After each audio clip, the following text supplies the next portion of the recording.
आज चंद्रकांतदादा पाटलांना सांगतो, सरकारची सुपारी घेऊन बोलू नका. आम्हाला अभ्यास नाही म्हणताय, पण अभ्यास तुम्ही करा. आधी सूचना वाचा काय ती. आमची मागणी आहे, सरसकट मराठ्यांना कुणबी प्रमाणपत्र द्या. दुसरी मागणी अधिसूचनेची अशी आहे, एका मराठ्यांची जर नोंद निघाली, ज्या मराठ्यांची नोंद निघाली नाही, हे मी 10 महिन्यापासून तुमच्या साक्षीने बोलतोय आणि मराठ्यांनाही सांगतो, लक्षात ठेवत जा.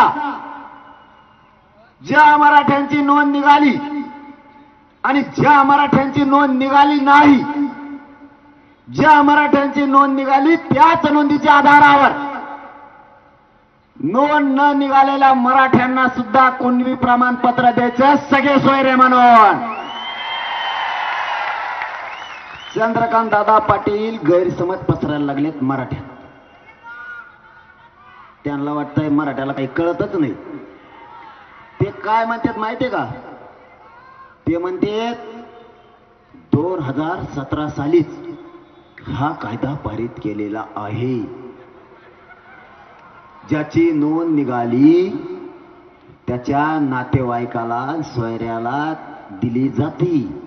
म्हणजे नोंद निघाली की त्याच्या नातेवाईकाला सुद्धा दिलं जातं, सोयऱ्याला सुद्धा दिलं जातं. चंद्रकांत दादा, तुम्हाला सोयऱ्यात नातेवाईकाचा फरकच कळाला नाही. आणखी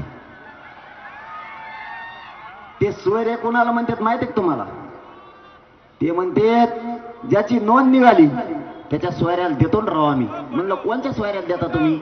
त्यांनी सांगितलं ज्याची नोंद निघाली त्याच्या चुलत्याला, पुतण्याला, आजोबाला, आज्याला. आयला म्हणलं तुमच्यात हे सोयरे केव्हापासून झाले? चुलत्या पुतण्याला लग्न केव्हापासून करायला लागले? आमच्यात नाही हो चुलत्याचं पुतण्याचं लग्न होत, तुमच्यात होतं का? त्याला सगळे सोयरे नाही म्हणत. म्हणलं आपली व्याख्या अशी आहे, ज्या मराठ्यांची नोंद निघाली त्याच्या सोयऱ्यांना सुद्धा द्यायचं, नोंद नसली तरी. व्याख्या अशी आहे, मराठा समाजात पिढ्याना पार परंपरेनुसार राज्यांतर्गत लग्नाच्या सोयरीकी जुळतात, गणगोतात ते सगळे सोयरे.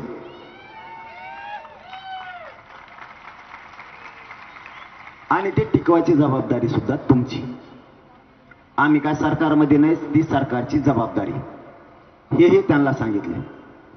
आता हे मुद्दा झाला क्लिअर. आपल्याला पाहिजे 13 तारखेच्या आत सगळ्या सोयऱ्यांची अंमलबजावणी आपल्या व्याख्याप्रमाणे.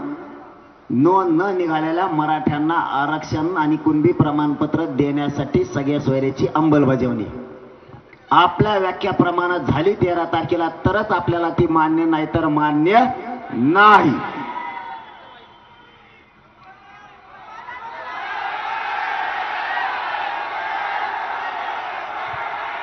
काय अगं बाय बाय बाय बाय, सगळे येतात का तुम्ही? बघू मग आता काय, मुंबई तर मुंबई. आता त्यावेळेस हा चूक कुणाची होत असती.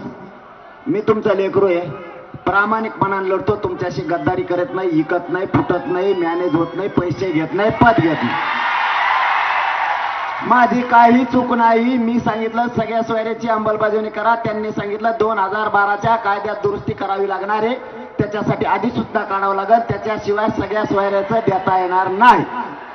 म्हणलं ठीक आहे, अधिसूचना काढली. मी तुम्हाला तुमची इच्छा नसताना मुंबईतून माघारी आणलं. पण जे नियम होते त्या नियमाप्रमाणे